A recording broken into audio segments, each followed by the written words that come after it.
The ship hung in the dark above a dying world like a lantern over a grave. Tiravel stood at the observation window of the GCS Gentle Horizon and watched the planet below burn in slow motion, its surface scarred by radiation storms that had stripped away nearly everything that had ever lived there. And she pressed her long fingers against the cold glass and whispered a prayer to the old growth gods of her people, because she knew that down there something was still breathing, and it was her duty to find it. She was Valuri, tall and thin, with skin that glowed faintly blue when she was calm, and bright violet when she was afraid. And right now, she was somewhere between the two, because the survey drones had picked up a life sign in the wreckage of a collapsed cave system on the northern continent of Karath 4, and whatever was alive down there was not a plant, or a fungus, or a slow-moving filter feeder. It was something with a heartbeat that moved fast. "Recommend this," said Quentis, her security chief, a broad-shouldered Valuri whose bioluminescence had gone a steady, anxious orange the moment the life sign appeared on their screens. "The radiation levels on the surface are still dangerous, and we do not know what we are walking into." "We are walking into our purpose," Tiravel said quietly. "The conservation mandate is clear, Quentis. And if something has survived down there against all odds, then we owe it the effort of trying." He did not argue further, because he knew she was right, but his skin stayed orange all the way down in the shuttle. The surface of Karath 4 looked like the inside of a furnace that had been turned off and left to cool. Everything gray and black and crumbling. The air thin and sharp with the smell of scorched minerals, and their boots crunched on ground that had once been forest floor and was now just powder and silence.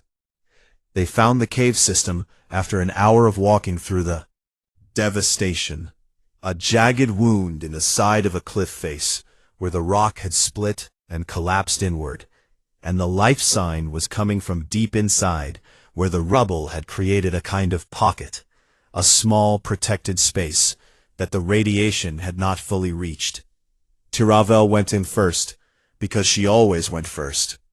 She crawled through the gap in the rocks, with her scanner held out in front of her, and her skin glowing bright enough to light the way. And when she reached the pocket, she stopped, and her glow went from blue to deep violet in an instant, because the thing in the corner was looking at her with 4 forward-facing eyes that caught the light and reflected it back like tiny mirrors. It was a cub. Not a herbivore cub with wide, side-mounted eyes designed to watch for danger from every direction, but a predator cub with 4 eyes all pointed straight ahead, because it did not need to watch for danger. It was the danger, or at least it had been designed by evolution to become the danger once it grew up. It was about the size of a large dog, covered in dark scales that shifted color even as she watched. Some kind of adaptive camouflage that was flickering weakly because the creature was exhausted. And it had 6 limbs and retractable claws, and a mouth that opened to reveal rows of teeth that were clearly not designed for chewing leaves. It hissed at her, and the sound echoed off the stone walls, and Tiravel felt every single one of her ancient, prey species instincts scream at her to run. She did not run. "It is the last one," she said into her communicator, her voice steady despite the violet glow of her skin. "The scans confirm it, Quentis. There are no other life signs of this species anywhere on the planet. This is the only surviving member of the Sereth Kel, the apex predator of Karath 4, and it is a juvenile, alone, and starving." "Then sedate it and bring it up," Quentis replied, and she could hear in his voice that he wished he could say leave it. "But carefully, Tiravel, please, carefully." They brought the cub aboard the Gentle Horizon and placed it in a biological containment bay with reinforced walls and a force barrier across the entrance. And the xenobiology team got to work immediately, running scans and analyzing its biology and cross-referencing everything with the planetary database they had compiled before the radiation event killed most of the world below. The results were remarkable and terrifying in equal measure. The creature was a masterwork of predatory evolution, fast and strong and intelligent, with sensory capabilities that exceeded anything in their records for a species at this developmental stage. And if it reached adulthood, it would be one of the most efficient hunters in the known galaxy. But it was not going to reach adulthood, because it would not eat. They offered it synthetic protein, carefully formulated, to match the biochemical profile of its natural prey, and it sniffed the offering and turned away. They offered nutrient paste, enriched with every mineral and vitamin its body required, and it ignored the paste entirely. They offered cultured tissue samples, grown from cells they had collected on the surface, and it looked at the tissue, and then looked at the wall, and lay down with its back to them. Days passed, and the cub grew weaker. Its scales lost their shimmer and went a dull gray. Its 4 eyes became glassy and unfocused.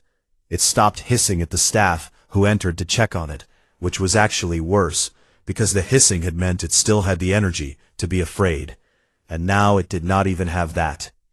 Tiravel stood outside the containment bay every night and watched the cub curl tighter and tighter into itself, and she could not understand what she was doing wrong, because the food was right.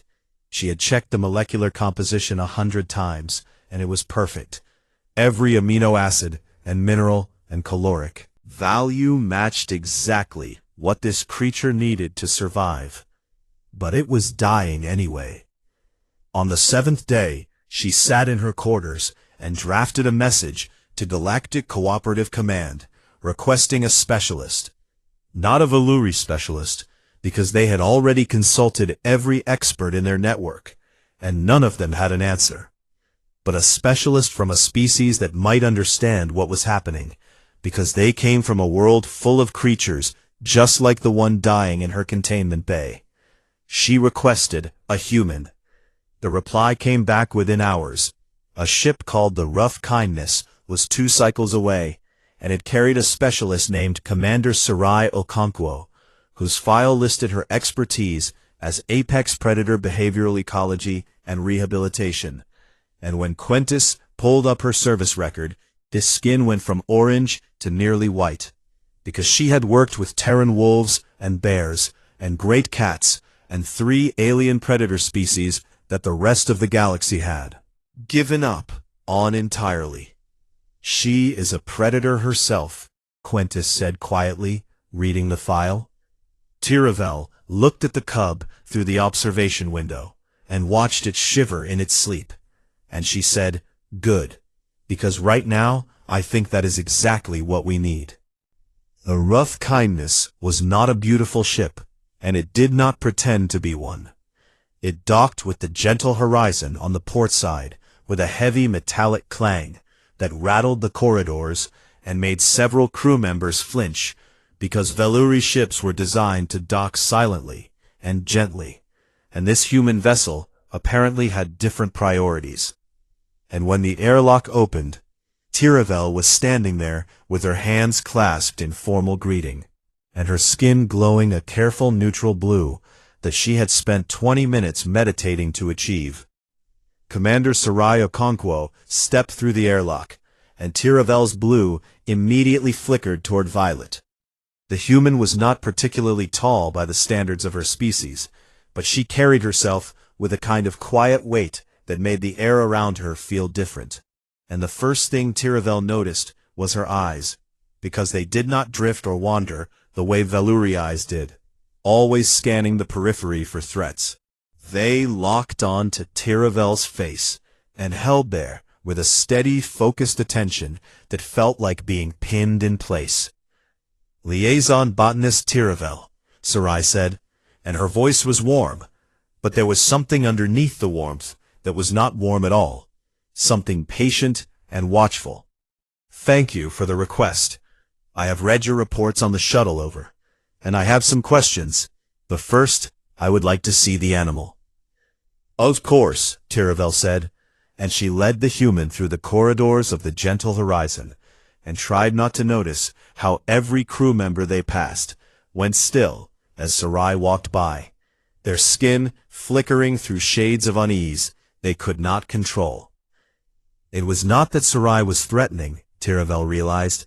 It was that she moved like something that could be threatening, and had simply chosen not to be. And that choice was visible in every step she took, quiet and deliberate, with her weight balanced, and her head turning just slightly towards sounds in a way that said she had heard them before anyone else in the corridor had. They reached the containment bay, and Tiravel gestured toward the observation window, and Sarai stepped up to the glass and looked inside. The cub was lying in the far corner where it had been lying for the past 3 days.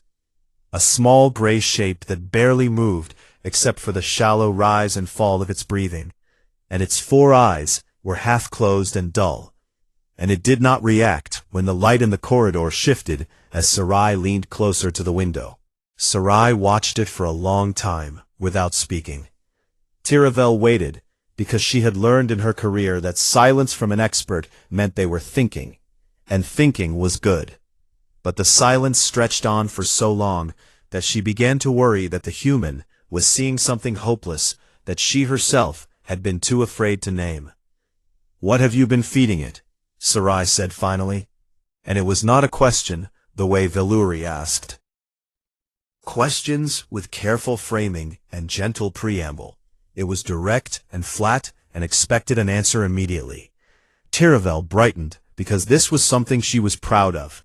"We have prepared a comprehensive nutritional regimen based on the complete biochemical analysis of the species, synthetic proteins matching the amino acid profile of its natural prey, vitamin and mineral supplements calibrated to its developmental stage, caloric density optimized for a juvenile predator metabolism, and the molecular composition has been verified 7 times. The food is perfect." "The food is perfect," Sarai repeated. And then she was quiet again for a moment. And then she said something that changed everything. "It is a predator cub.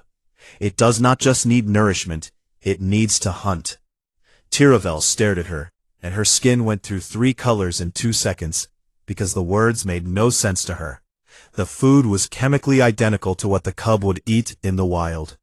The molecules were the same, the calories were the same. Why would it matter how the food was delivered when the food itself was correct? "I do not understand," Tiravel said honestly. Sarai turned away from the window and looked at Tiravel, and there was no judgment in her expression, only a kind of serious patience, like someone about to explain something important to someone who had never had any reason to know it before. "On my world," Sarai said, "there is a family of animals called cats. They are predators ranging from small enough to hold in your hand to large enough to bring down prey 10 times their size. And if you take a cat and you put it in a room and you place perfect food in a bowl in front of it, the cat will eat, because cats are adaptable and they have had thousands of years of domestication to learn that food in a bowl is still food." She paused. "But your cub has not had thousands of years. It is wild. It is the product of millions of years of evolution on a death world where everything that did not hunt did not survive.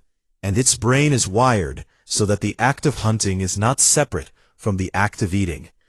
The hunt triggers hormonal cascades that activate its digestive system and regulate its stress response and tell its immune system that the world is functioning correctly.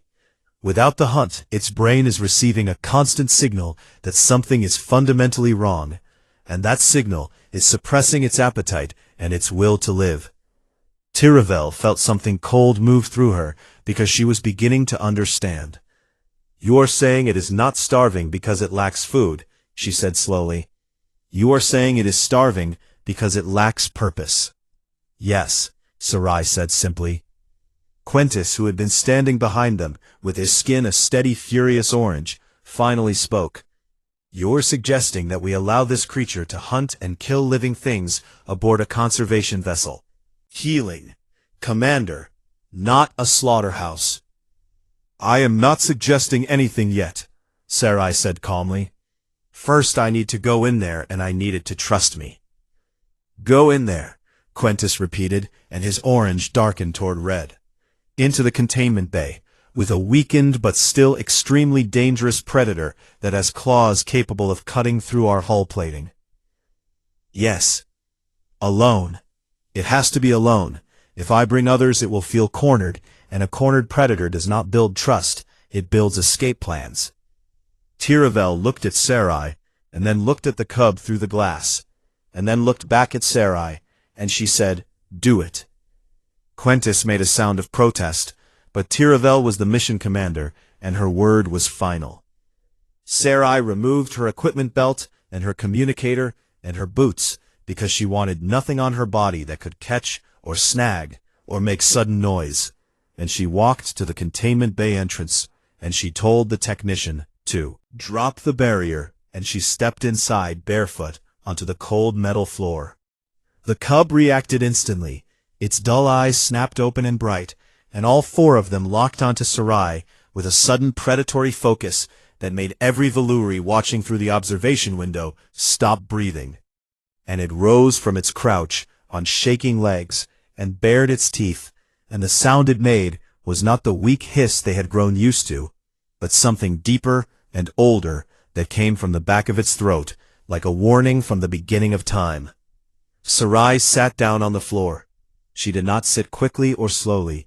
She simply folded herself down with the easy grace of someone who had done this before many times. And she turned her gaze slightly to the side, so she was not staring directly at the cub, because she knew and had always known that a direct stare from a predator was a challenge, and she was not here to challenge. She was here to wait.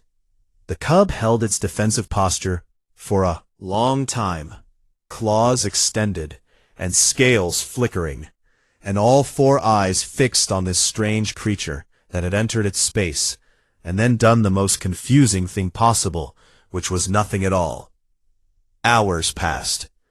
The Valuri crew watched in frozen terror through the glass, as the cub slowly, carefully, with every muscle tensed and ready, began to move closer to the seated human. It circled wide, and approached from the side, and it stretched its neck forward, and pressed its nose against Sarai's shoulder, and sniffed, and then it opened its mouth, and placed its teeth very gently against Sarai's throat, in a gesture that was either a threat or a question. Sarai did not move, and her heartbeat did not change, and her breathing stayed slow and even. The cub withdrew its teeth, and looked at her, and something shifted in its four bright eyes, like a lock turning. And it walked 3 meters away, and lay down, and for the first time in 9 days, it closed all four of its eyes, in the presence of another living thing. Tiravel pressed her hand against the glass, and her skin glowed a color she had never made before, something between wonder and fear that had no name in her language. And she whispered to Quentis beside her. She did not calm it down. She did not soothe it. She did not make it feel safe the way we would. She made it feel recognized. Quentis said nothing, but his orange had gone very, very pale. The containment bay did not look like a containment bay anymore. Sarai had spent 2 days redesigning the entire space, and the Veluori engineering team had watched with a mixture of fascination and horror as she directed them to tear out the smooth, flat flooring and replace it with uneven terrain, jagged platforms at different heights, narrow tunnels made from reinforced piping, overhanging ledges, and clusters of dense synthetic vegetation that created shadows and hiding places and blind corners. A predator's body is built for complex terrain, she explained to Tiravel, who was standing beside her with a datapad, taking notes with the intensity of someone rewriting everything they thought they knew. Flat ground is a prison for a creature that evolved to climb and leap and ambush from above. Its muscles are atrophying not just from lack of food, but from lack of movement, from lack of the kind of movement it was born to do. When the modifications were complete, Sarai opened the barrier and let the cub explore on its own terms, and the change was visible almost immediately. It moved through the new environment cautiously at first, testing surfaces with its claws, and peering around corners with its 4 eyes, scanning in coordinated pairs. But within hours, it was climbing the platforms and threading through the tunnels, and Tiravel noticed with a sharp intake of breath that its stress markers had dimmed for the first time since they brought it aboard. "Its scales," she whispered. "They are changing color again. Not the dull gray. They are actually shifting. It is using its camouflage." "Because it has something to camouflage against," Sarai said. "Give a predator a landscape, and it becomes part of the landscape. That is what they do." But the terrain was only the first step.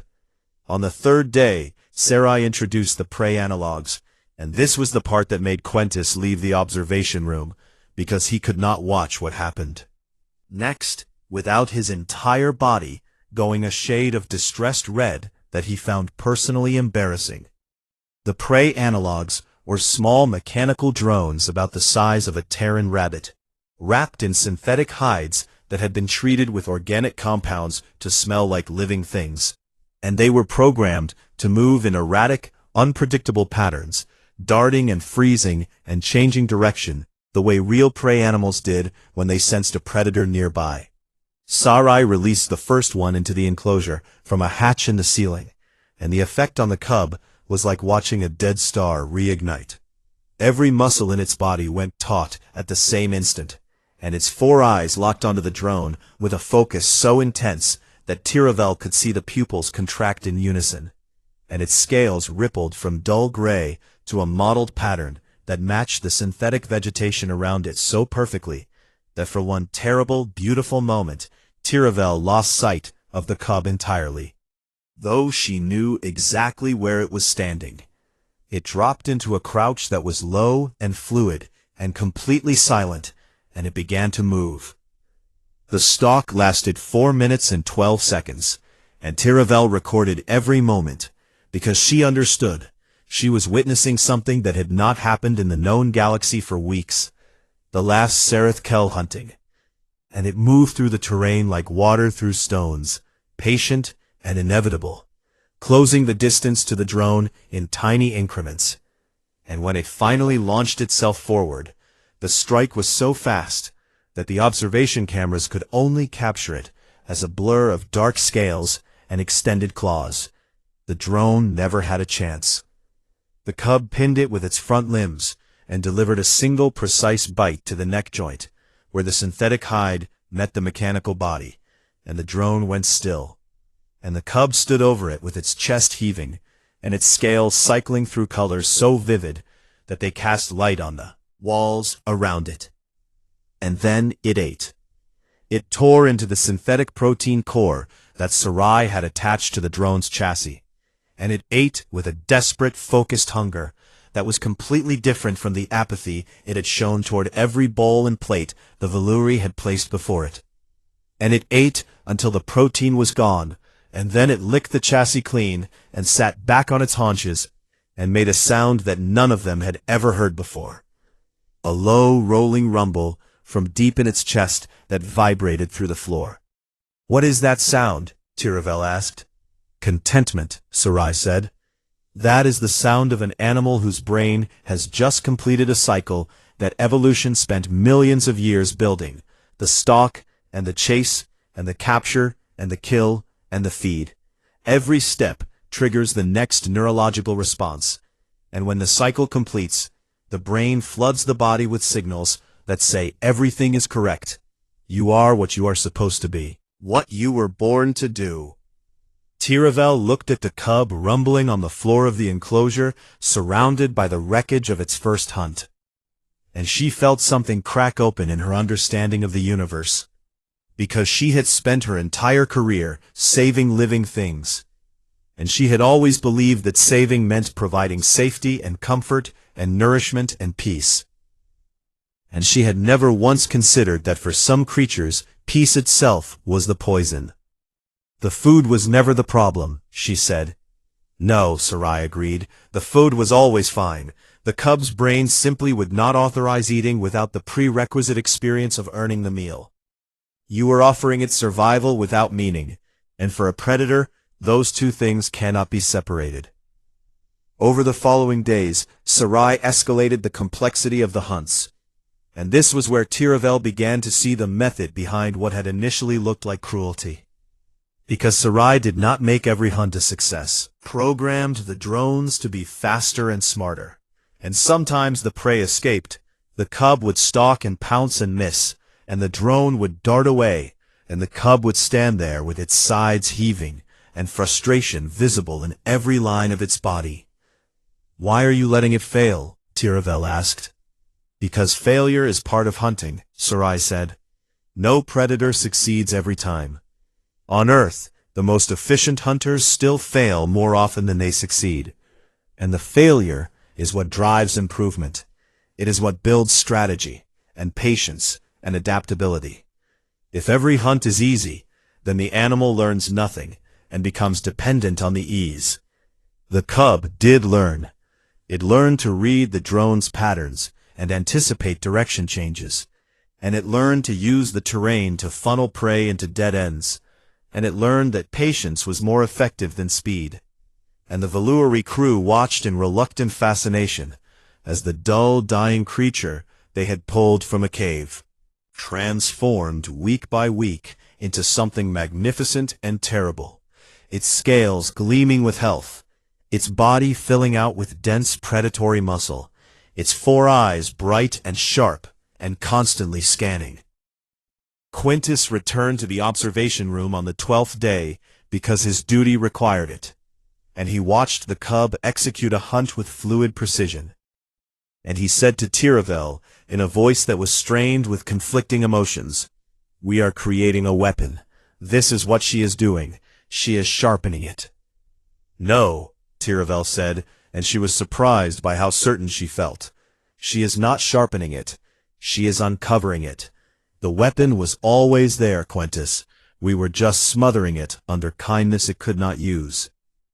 Quintus was not convinced, and he filed a formal objection with Tiravel's command log, arguing that training a predator to hunt more effectively, and then releasing it into a recovering ecosystem, was irresponsible and dangerous.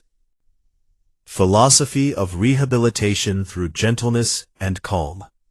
Sarai read the objection, because Tiravel showed it to her out of fairness, and Sarai was quiet for a long time. And then she said something that Tiravel would later include in her personal log, and then in her published research, and then in the abstract of the paper that changed galactic conservation forever. "You were not nurturing it," Sarai said. "You were erasing it. You took the last of its kind, and tried to make it into something it is not, because what it actually is made you uncomfortable. That is not compassion. That is colonization with a gentle voice." Tiravel flinched because the words hurt, but they hurt the way truth sometimes hurts when it arrives in a shape you did not expect. That night, she could not sleep, and she sat in her quarters and accessed the Human Cultural Database, and she searched for the history of humans and predators. And what she found kept her reading until the artificial dawn cycle brightened the corridors outside her door.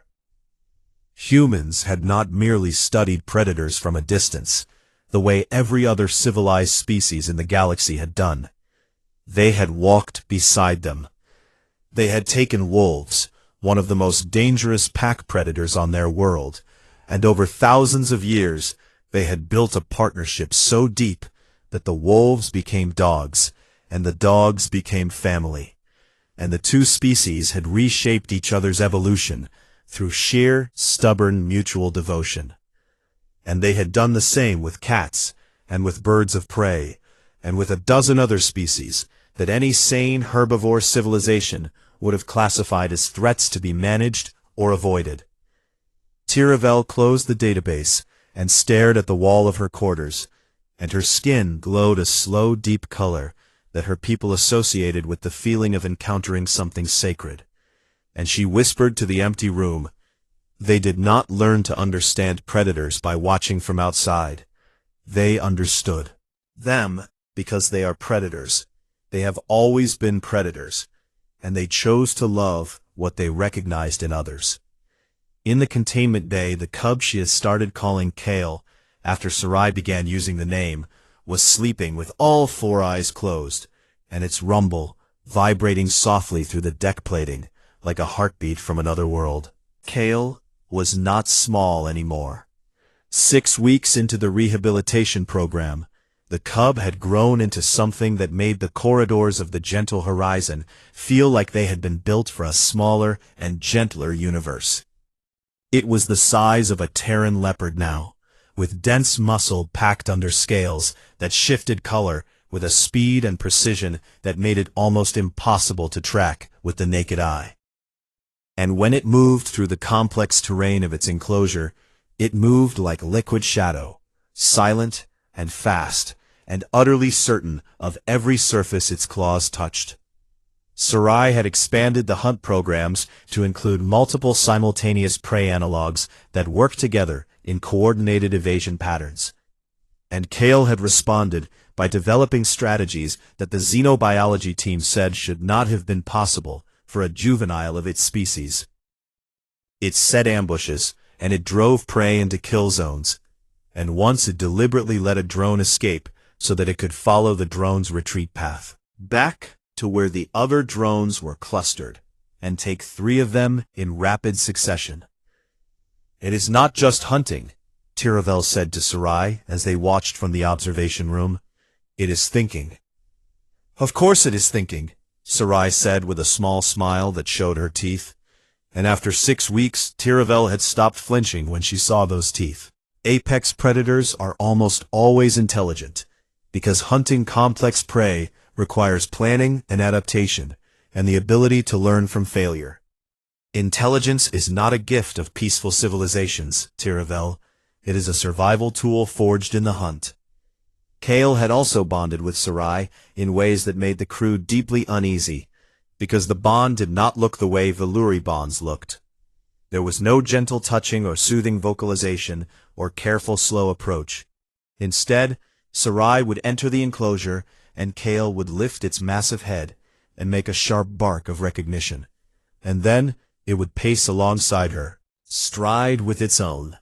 And sometimes Sarai would run her hand along its flank, and the scales would ripple under her fingers, not in camouflage, but in something else. A display that the xenobiology team could not classify until Tiravel suggested that it might be the Sereth-Kel equivalent of pleasure. Everything was going well, and that was exactly when everything went wrong.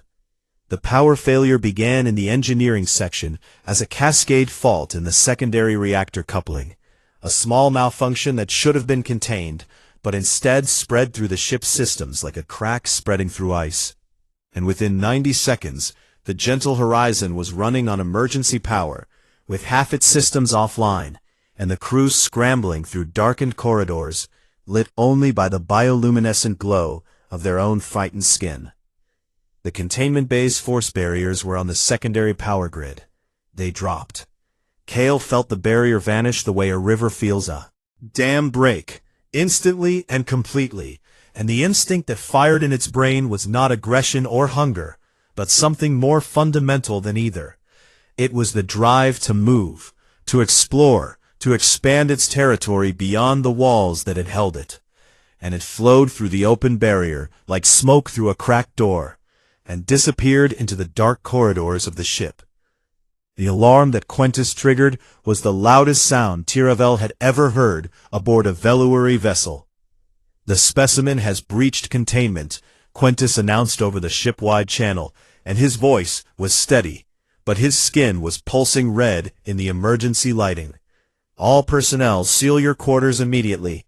Security teams arm neural disruptors and converge on Deck 4. Lethal force is authorized." "Belay that order." Sarai's voice came through the channel hard and clear, and carrying an authority that cut through the panic like a blade. "Lethal force is not authorized, Commander Okonkwo. Exercising specialist mandate under Galactic Cooperative Regulation 714. This is my operation and my animal, and no one fires a weapon on this ship without my explicit approval." "Commander Okonkwo," Quentis said, and his voice was shaking now. "There is an apex predator loose on a ship full of herbivorous crew members who are currently glowing like signal beacons in dark corridors. I cannot, in good conscience, Then follow my conscience, Sarai said. Tell your crew to go to their quarters and stay still and dim their bioluminescence as much as they can. If they run, they trigger pursuit instincts. If they glow, they attract attention. Tell them to be still and dark and boring, and Kale will pass them by, because a predator does not waste energy on things that do not behave like prey. There was a terrible silence on the channel, and then Tiravel's voice came through quietly and firmly. Do as she says, Quentis. All hands follow Commander Okonkwo's instructions. Dim your lights. Stay still. Do not run. The ship went dark and quiet, and somewhere in its corridors, Kale was moving. Sarai armed herself with nothing but a handheld drone emitter and a pouch of the organic scent markers she used to lay trails in the enclosure, and she stepped out of the command center into the darkness alone. The corridors of the gentle horizon were designed for Veluri sensibilities, smooth and curved and gently lit, but with the power down, they had become something else entirely, a maze of shadows and unfamiliar shapes and dead air, and Sarai moved through them with a steady, unhurried pace that would have looked casual to anyone who did not notice that her feet made no sound on the deck plating, and her head turned toward every small noise with a precision that was not learned but inherited from 100,000 years of hunting in the dark on a world that did not forgive the careless. She found the first claw marks on the wall of a junction. Corridor. 4 parallel grooves in the metal where Kale had tested the surface the way it tested every new surface, and the grooves told her which direction the animal had gone and how fast it was moving, and she followed the marks through 2 more corridors and down a maintenance ladder, and she tracked the faint musky scent that Kale left on surfaces it brushed against. Tiravel was watching through the internal cameras, the few that still had power, and what she saw made her skin cycle through colors she could not control, because Sarai was hunting, not searching, not cautiously exploring, hunting, with the same focused, patient deliberation that she had taught Kale, reading the environment for signs and adjusting her path with each new piece of information. And Tiravel understood with a clarity that felt like cold water that this was not a skill Sarai had acquired through training alone. This was something that lived in her bones and her blood, the inheritance of a species that had spent its entire evolutionary history as both predator and prey, and had emerged from that crucible with the ability to be either at will. Sarai found Kale in the hydroponics bay. The massive garden that the Veluri tended with religious devotion was the most alive space on the ship, dense with alien vegetation that grew in lush tangles under artificial sunlight. And Kale had been drawn to it because it was the closest thing to a natural environment that the ship offered. Complex terrain with hiding places and vertical space, and the smell of living things. Kale was crouched beneath a canopy of broad-leafed plants that filtered the emergency lighting into a green-gold haze, and its scales had gone full camouflage, matching the vegetation so perfectly that Sarai could only find it by the faint gleam of its eyes. 4 points of reflected light in the shadows, and it was not aggressive or hunting. It was overwhelmed. The ship was too much, too many unfamiliar smells and sounds and surfaces, and the predator that had been growing in confidence within the structured environment of its enclosure was now a frightened animal in a place it did not understand. Sarai knelt at the entrance to the hydroponics bay, and she activated the drone emitter and released a single prey analog into the vegetation. The small drone scuttled forward, wrapped in its synthetic hide and trailing the familiar organic scent. And it moved in the erratic prey pattern that Kale knew as well as its own heartbeat. The effect was immediate. Kale's eyes snapped from scattered panic to focused attention, and its body dropped from tense confusion into the hunting crouch that Sarai had spent weeks nurturing. And the world around it stopped being overwhelming and became instead a hunting ground, a landscape with purpose, a place where the ancient cycle could begin again. It stalked the drone through the vegetation, with all the skill it had built, and it pounced. And the strike was clean and perfect. And when it tore into the protein reward, its body flooded with the hormonal cascade that told it everything was fine. Everything was working. The world made sense. Sarai waited until the feeding calm settled over Kale like a warm tide, and then she approached slowly and sat down on the soil of the hydroponics bay among the alien plants, and Kale looked at her and made the low rumbling sound that meant contentment, and it walked to her and lay down beside her and rested its enormous head on her leg and closed all four of its eyes. On the observation camera, Tiravel watched, and she was crying, the tears running down her glowing cheeks, and she was not crying because she was afraid or relieved, but because she finally understood what she was seeing. This was not dominion, and it was not control, and it was not the taming of a wild thing into something safe. This was two predators who had found each other in the dark and chosen trust over fear. And it was beautiful in a way that no Veluri had ever had the framework to recognize, because the Veluri had always believed that the opposite of danger was safety. But the human had shown her that the opposite of danger was sometimes just a different kind of courage. Sarai walked Kale back through the corridors of the ship with one hand resting on its flank and the scales rippling under her fingers. And neither of them made a sound. Two hunters moving through the dark together. And when they reached the reinforced bay that the engineering team had prepared, Kale walked inside without hesitation and turned and looked at Sarai through the barrier with four bright, steady eyes. "Good hunt," Sarai said quietly.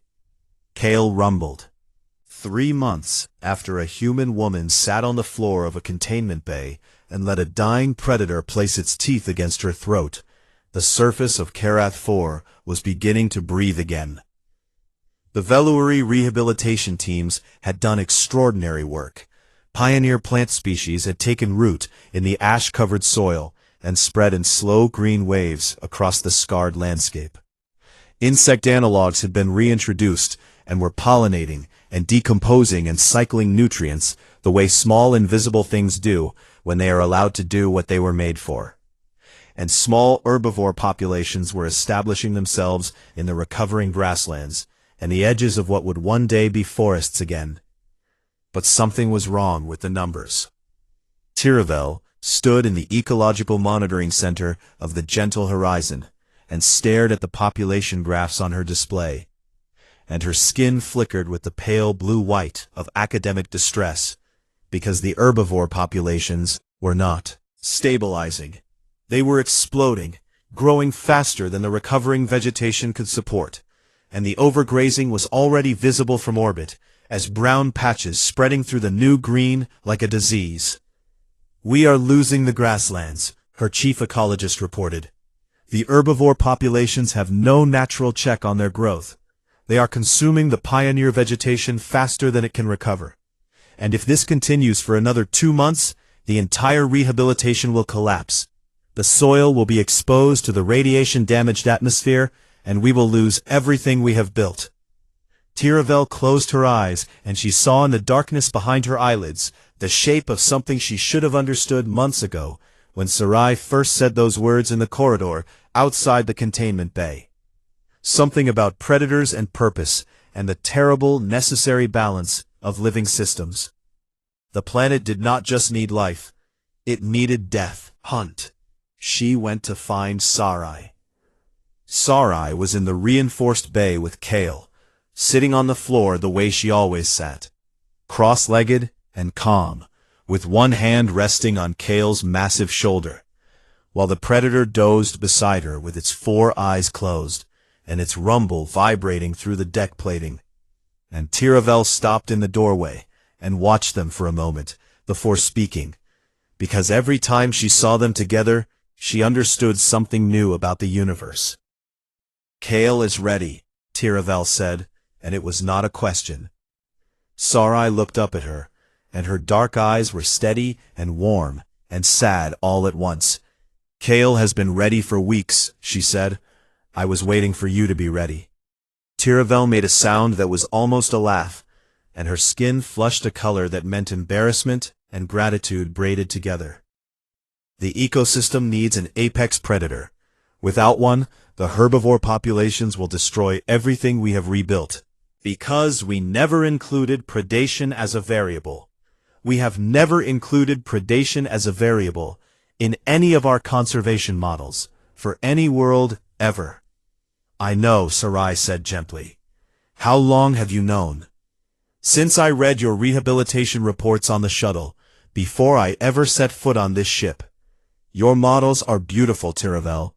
They are the most detailed and loving ecological reconstructions I have ever seen, but they all have the same hole in them.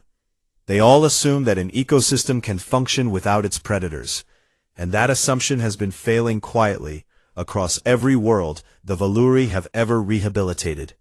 Tiravel was silent for a long time, and her skin shifted through deep, slow colors that meant she was processing something too large for words. And then she said, "We will fix that." "I believe you will," Sarai said. The release was scheduled for the following day, and the entire crew of the Gentle Horizon gathered at the observation windows to watch. Because Quentis had insisted that they all witness what they had been part of, for better or worse. And his skin was a steady, sober gray that meant he had made his peace with something he did not fully agree with, but had come to respect. Sarai and Tiravel descended to the surface together in a shuttle that landed in a wide valley where the new grass was thick and green, and the air smelled like rain and growing things and the faint, sharp mineral tang of a world still healing from the worst thing that had ever happened to it. The transport pod sat in the grass behind them, and inside it, Kale was awake and alert, its 4 eyes bright, and its scales cycling through colors so fast they seemed to shimmer. And it was making a sound that none of them had catalogued before, a high, keening note that rose and fell like a question being asked over and over. "It can smell the wind," Sarai said. "It has never smelled wind that was not recycled through a ship's ventilation system. This is the first time it is smelling its own world." Tiravel reached for the release mechanism, and then she stopped and looked at Sarai. "Will it be all right, alone, the last of its kind on an entire planet?" Sarai considered this, and then she said, "It will not be alone. It will have prey to hunt, and territory to claim, and a world to learn. And loneliness is a social concept, Tiravel. It applies to species that need others of their kind to feel complete. Kale is an apex predator. It does not need a pack. It needs a purpose, and this entire planet is about to become its purpose." Tiravel opened the pod. Kale stepped out onto the soil of its birth world and froze. Every muscle in its body locked, and its 4 eyes went wide, and its scales stopped shifting and settled into a pattern that was not camouflage, but something else. Something the xenobiology team would later describe as a display of sensory overwhelm, because the cub that had been born in a cave and raised in a metal box was standing for the first time under an open sky, with wind moving over its body and the scent of a living world pouring into its senses from every direction. It stood like that for a long time. Then it lowered its head and pressed its nose to the ground and inhaled, and its scales began to move again, slowly at first, and then faster, cycling through greens and browns and golds that matched the grassland around it, with a precision that made Tiravel catch her breath, because evolution had spent millions of years designing this creature to disappear into exactly this landscape. And despite everything that had happened, despite the radiation and the death and the rescue and the containment bay and the lessons, the design still held. Kale lifted its head and turned and looked back at Sarai. 4 bright eyes met 2 dark ones, and neither of them blinked, and neither of them looked away, and the moment stretched between them like a butterfly. Bridge built from something stronger than words. And Tiravel, standing beside Sarai, saw in that look the entire history of what had happened between them, the patience and the trust, and the hunts and the failures, and the quiet hours spent sitting together in a metal room, while one predator taught another how to be itself. Sarai did not speak, and she did not reach out, and she did not try to make the moment last, because she understood better than anyone that holding on was not the same as caring. Kale turned away. It dropped into the hunting crouch that Sarai had nurtured from a dying flicker into a burning fire, and its scales rippled into perfect camouflage, and it moved forward into the tall grass of its recovering world. And within 3 strides, it was invisible, a shadow dissolving into the landscape it was born to rule. Tiravel watched it go, and her skin glowed with every color she had, all of them at once, a display so bright that Sarai glanced at her with surprise and something that might have been affection. "Thank you," Tiravel said. "Do not thank me," Sarai said. "Write the paper, change the policy, fix the models, save the next one without needing to call someone like me first." Tiravel wrote the paper. She titled it The Predator Fallacy: How Herbivorous Bias in Interstellar Conservation Has Led to Systemic Rehabilitation Failure, and it was published in the Galactic Cooperative Journal of Ecological Sciences. And it detonated like a quiet bomb across every conservation program in the known galaxy, because it said clearly, and with evidence, what no one from a prey species had ever been willing to say before: that their entire approach to saving worlds was broken, because they had been trying to build ecosystems without the one component they were most afraid of. Quentis requested a transfer to the newly formed Joint Valuri Human Conservation Initiative, because he said he wanted to understand what he had spent 6 weeks being afraid of, and Tiravel approved the transfer and told him he was braver than he knew. Sarai received a commendation from the cooperative, and then she received a flood of new requests, because across the galaxy there were species that had been classified as unsavable, too aggressive, too dangerous, too predatory. And now there were people asking whether unsavable had ever meant anything other than too frightening for us to try. 6 months after the release, Tiravel visited Earth. She stood in a nature preserve on a continent called Africa, and the sun was warm on her skin, and the air smelled like dust and green things. And she watched a human child playing with a dog in a wide-open field. The child threw a ball, and the dog sprinted after it with joyful, focused intensity, caught it, and brought it back, and the child laughed and threw it again. The child was maybe 6 years old. The dog was a descendant of wolves. Tiravel watched the oldest interspecies predator partnership in human history playing out in miniature in front of her, and she understood finally and completely the thesis of everything she had witnessed since a barefoot woman sat on a metal floor and waited for a dying creature to recognize her. Humans had not survived their world by being the strongest or the fastest or the most armored or the most numerous. They had survived by being predators who understood predation, and then instead of fearing what they understood, they had reached toward it with open hands and said, "I know what you are, because I am like you, and I am not afraid, and I think we could be something extraordinary together." She opened her personal log and recorded a single entry, and her skin glowed the color of something sacred as she spoke the words. "I think I finally understand why the humans were never afraid of Kale. They were not being brave, they were meeting family." Above the nature preserve, a bird of prey circled in the warm air, and somewhere far away, on a world still healing from the worst thing that had ever happened to it, a shadow moved through the tall grass on 6 silent limbs and hunted, and the world was better for it.